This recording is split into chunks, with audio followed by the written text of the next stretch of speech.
So guys, dito tayo sa Batis, try natin mga isda kung may isda. Para makapagbihaw tayo guys.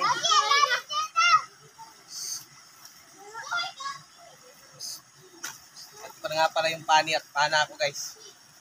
Ginagawa ko pa to sa Japan.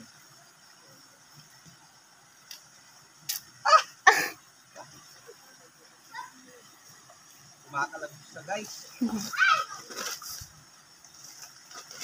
Yan. Yan. Tingnan natin. Yung goggles natin guys, nasaan? Wala tayong goggles? Sige, okay na. Akin na, pero muna akong goggles guys para makahuli tayong isda, para may pangulam tayo guys. Lagi.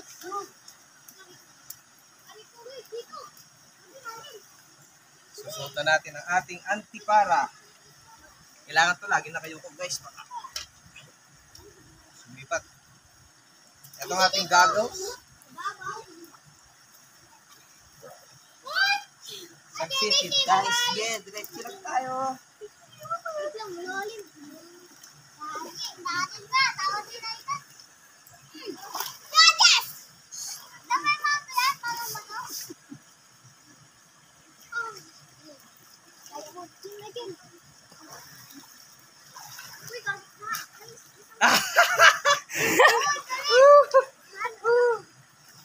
Success guys.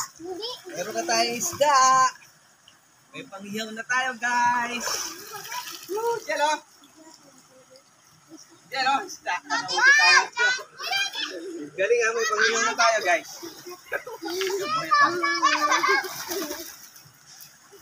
Sarap yan guys.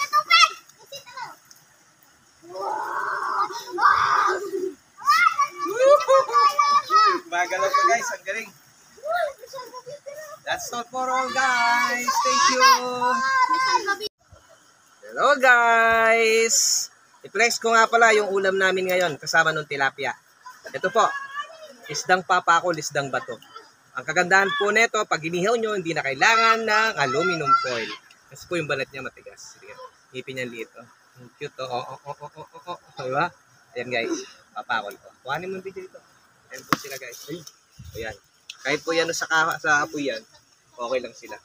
Malalaman pong maluto yan kapag yung balat nila nagputok-putok na. Okay guys, thank you. Thank you. Salamat.